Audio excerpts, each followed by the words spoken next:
Hey kids, it's your mom. It's currently 4:25 p.m. on Sunday, February 8th, 2026. And that means today is my favorite holiday, the Super Bowl. And for the first time in 7 years, the Patriots are back in the bowl, everyone. So this is truly the holiday celebration that it is.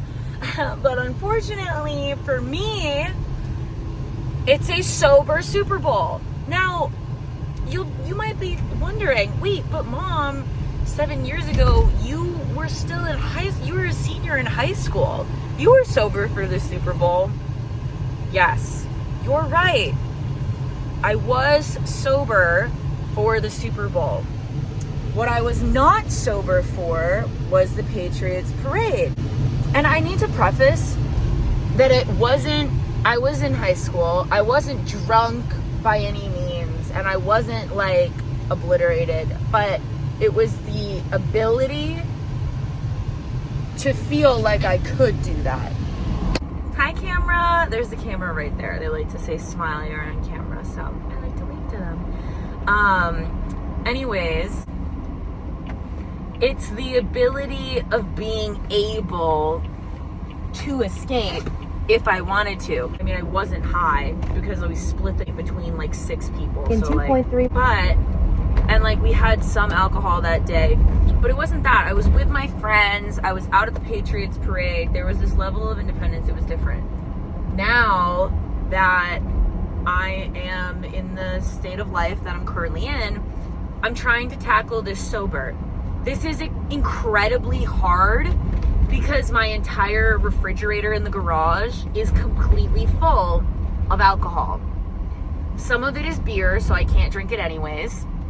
Some of it is beer that needs to be dumped because it's out of code, so I could do that and it wouldn't be nearly as full. But a lot of it is Sun Cruiser and Dogfish Head canned cocktails. And there has been I'm getting emotional. There has been no day, I am 72 days sober as of today.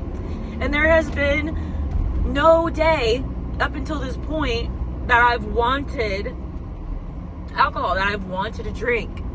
And like even on Christmas, I didn't even care. I was like, whatever. I mean, I was fucking miserable, but it wasn't because I wanted to drink. I was just miserable being there because I just am, in this sad state.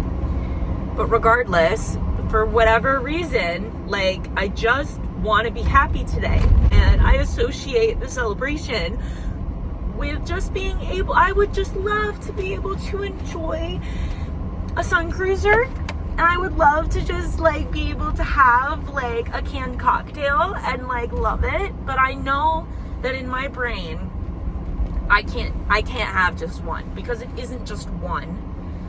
Because if I negotiate with myself that it's okay for me to have just one blueberry lemonade lemon drop, I'm not going to have one. I will have 2 because I want both, because I haven't had a drink in 72 days, and if I'm gonna have them, I might as well have them, right? That's the problem. Well, if I'm gonna break it now, then I might as well enjoy it. And when I enjoy it, I overindulge. And it makes me sad, because from an outside perspective, I know that you could just look at that and say, well, she just doesn't have control, like, she's so fucking immature, like, why can't you just grow up, kid? And I don't care. People can have that perception, people can have that opinion. You don't know me. You have no idea the trauma that I've been through and the pain that I hold in my heart and all of the emotions and feelings that are running through my brain and my body that lead up to that moment of cracking the can and drinking it. And there have been many moments that I have stood, and not in the past 72 days, I want to be clear. Before that, over the summer when I was trying to be sober and then I broke it, I was standing over the sink holding it and pacing back and forth, like really thinking about it. Like, do I want to do this right now? Do I want it? Because it is a big deal, and it is that deep, and it's not just being able to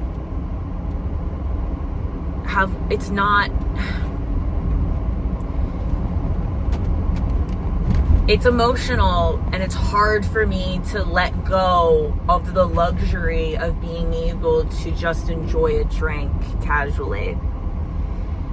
I don't even know if I can say that I'm letting go of that luxury, because truth be told, I don't know that I've ever had the luxury of being able to casually enjoy a drink ever in my life.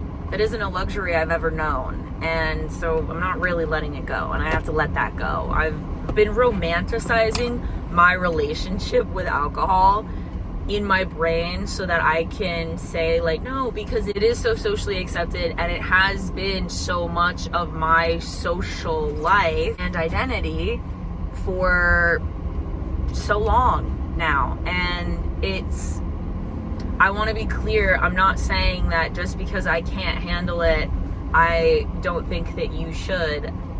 If you have the ability to do that, more power to you. I'm jealous and envious of you, because I wish I could do that, and I wish that I had that power. That's a superpower. To be able to stand in a room or sit at a bar and have a drink and go home, fantastic. But if I'm gonna go out to dinner with people and we're gonna end up drinking a bottle of wine, they're probably gonna go home and go to sleep. I'm not gonna go home and go to sleep. I'm gonna go home and I'm gonna keep drinking until I am falling over on the floor and pass out in my bed and wake up the next morning. And it's not because I want to do that. I don't want to do that. So why do you do it? It's all I've known to do. It's a muscle memory reaction. It doesn't mean it's okay. It doesn't make it right. It doesn't mean it's good or healthy or sustainable. It isn't. It's not. It's detrimental, incredibly so. So, we're going to the Vitamin Shoppe, which is a weird place to go, but that's where we're going to get our hot margaritas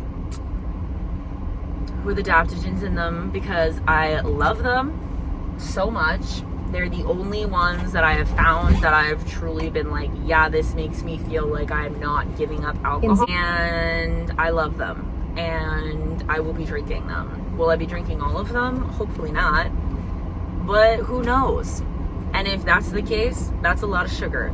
And I'll have to deal with the sugar crash. So I wanted to jump on here and say that because I've been feeling very frustrated this morning. More frustrated that I wanted a drink at all than anything else. That's what I'm the most frustrated about, because I don't really want to drink.